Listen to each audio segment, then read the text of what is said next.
जय श्री कृष्णा। स्वागत है आप सभी का इस धार्मिक चैनल पर। इस रोचक जानकारी के पीछे हमारा उद्देश्य है कि आप सभी जागरूक रहें, न कि इस ऐसे टॉपिक से आप डरें।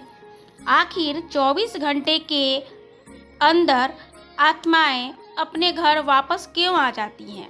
मृत्यु के बाद आत्मा का वापस आना और क्या कारण हो सकता है? इसके पहले की वीडियो में आपने जाना कि मृत्यु हमारी कब होगी तथा मृत्यु के लक्षण तथा स्वप्न में आने वाले मृतक हमारे लिए क्या संदेश देते हैं। तो इन टॉपिक को और आगे बढ़ाते हुए हम इस टॉपिक पर भी पहुँचे हैं कि आखिर आत्माएं 24 घंटे के अंदर हमारे पास वापस क्यों आती हैं।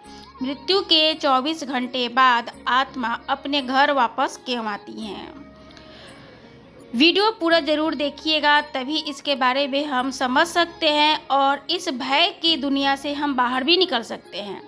प्रायः आप देखते हैं और अनुभव करते हैं कि जब हमारे घर में किसी की मृत्यु हो जाती है, एक अनचाही सी भय उत्पन्न हो जाता है तथा जहाँ पे वह रहते हैं या जिनकी मृत्यु हुई रहती है, तो वहाँ पे एक अलग सी आभा मंडल आपको अनुभव होता है।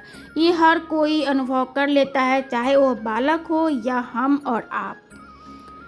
आखिर ये क्यों होता है, इसी को हम आगे बढ़ाएंगे। मृत्यु लोक पर जन्म लेने वाला व्यक्ति प्राणी अमर नहीं हो सकता, अर्थात जो एक बार जन्म लिया है वह उसका अंत भी होना निश्चित है। लेकिन क्या आप जानते हैं कि मरने के बाद आत्मा की मृत्यु 24 घंटे के बाद आत्मा अपने घर वापस क्यों आ जाती है, कितने दिनों तक अपने घर में रहती है?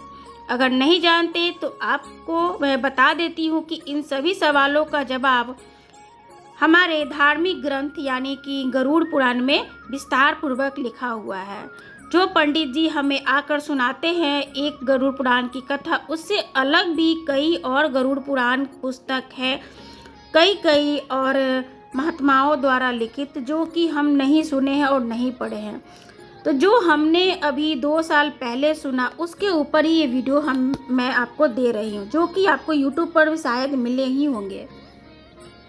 इस तरीके की वीडियो आप देख रहे हैं और सुन भी रहे हैं, क्योंकि जब किसी की मृत्यु होती है तो एक अनचाही सी हमारे घर में कुछ दिनों तक आभास होता है, डर लगता है।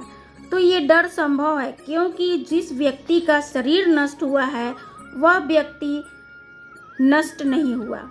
ये बिल्कुल सत्य है, क्योंकि वो 24 घंटे के अंदर अपने प्रियजनों के पास आता है।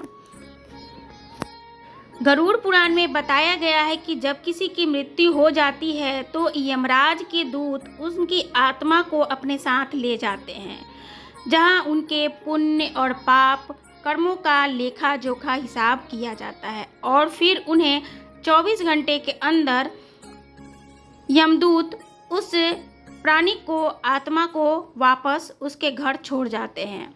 छोड़ते समय दूत जो होते हैं वापस छोड़कर जाने के बाद मृतक की आत्मा अपने परिजनों के बीच भटकती रहती है और अपने परिजनों को रोती बिलखती हुई देखकर आत्मा की भी जो आवाज़ होती है वो भी करुणा से वो भी भर जाती है। ये बिल्कुल सत्य है, क्योंकि जो लोग रहते हैं वहाँ पे उनको उस आत्मा की चीख सुनाई नहीं देती, परंतु आत्मा बहुत ही बेचैन रहती है और ज़ोर ज़ोर से वो चिल्लाने लगती है। आवाज़ कोई भी नहीं सुन सकता, लेकिन वो अपना इतना जोर लगा देता है आत्मा, क्योंकि उसकी आने की शक्ति जो थी वहाँ पे रोने चिल्लाने बिलखने से उसकी शक्ति छीन हो जाती है। मृतक का शरीर जो होता है आत्मा उसमें प्रवेश करने की भी कोशिश करती है, परंतु उसमें प्रवेश नहीं कर पाती, क्योंकि आत्मा जो यमराज के पास में बंधा हुआ रहता है।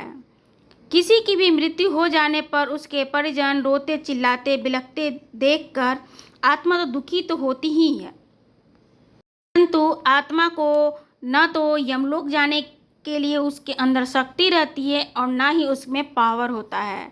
इतना बल नहीं रहता है कि वह हम लोग के मतलब यमलोक की यात्रा वो स्वयं कर सके।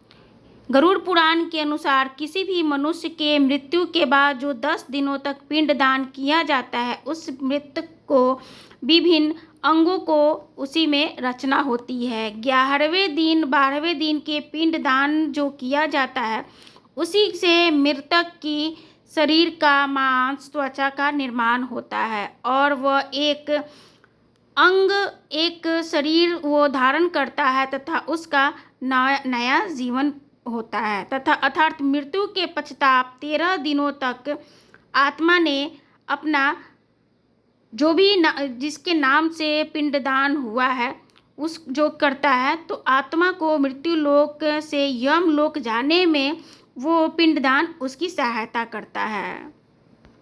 मान्यता है कि वर्ष भर मृतक की आत्मा भोजन के सामान के साथ यमलोक की यात्रा वो करता है। जो हम पिंडदान जो उनके प्रियजन पिंडदान किए रहते हैं तथा जो उनके प्रियजन पिंडदान नहीं किए रहते हैं, तो उनको यमदूत के जो दूत होते हैं उनको मारते घसीटते कई प्रकार की यातनाएं देते हुए यमलोक ले जाते हैं। समय का खेद होते हुए बहुत सारे लोग हिंदू धर्म में बहुत ही जल्दी 13 दिन के अंदर ही वार्षिक भी कर देते हैं, जो कि बहुत ही अनुचित होता है। वर्ष भर जो मृतक की आत्माएं धरती पर रहती हैं, वो वर्ष भर जो परिजन उनका त्याग करते हैं वही उनको वर्ष भर उन्हें प्राप्त होता है और वर्ष भर लगता है उनको यमलोक जाने में। तथा गरुड़ पुराण में लिखा गया है कि अगर कर्ज लेकर किसी मृतक का भोज कराया जाए तो भी वो उनको नहीं लगता है तथा मृतक की आत्मा को बहुत ही ज़्यादा कष्ट प्राप्त होता है। गरुड़ पुराण में ये भी बताया गया है कि मृतक के परिजनों को बहुत ही मजबूर करने वाला व्यक्ति भी उनको जब वो मृत होकर जब वो यमलोक जाएंगे तो उससे भी ज़्यादा उनको कष्ट होगा। इसलिए किसी के ऐसी स्थिति होने पर उनको कर्ज लेने के लिए सलाह भी नहीं देना चाहिए। कुछ समय पहले हमने अपनी माँ को भी अंत्येष्टि होते हुए मैंने देखा बहुत ही नज़दीक से, और देखा कि वो ऐसी स्थिति थी कि वो कांप भी रही थी और कुछ ऐसा उनको अनुभव हो रहा था कि उनको कुछ चोट पहुंच रहा है। तो ये सभी यातनाएं यमदूत के सामने आने पर जैसे इंसान डरता है, कांपता है, वो चीज़ जिस पर ये बीत रही है उसको दूसरा प्राणी देखकर भी बता सकता है कि वो इस लोक और उस लोक में उसका द्वंद्व चालू रहता है कि वो चाहता है कि मैं नहीं जाऊं और उसका समय पूरा होने पर उसको यमदूत आते हैं लेने।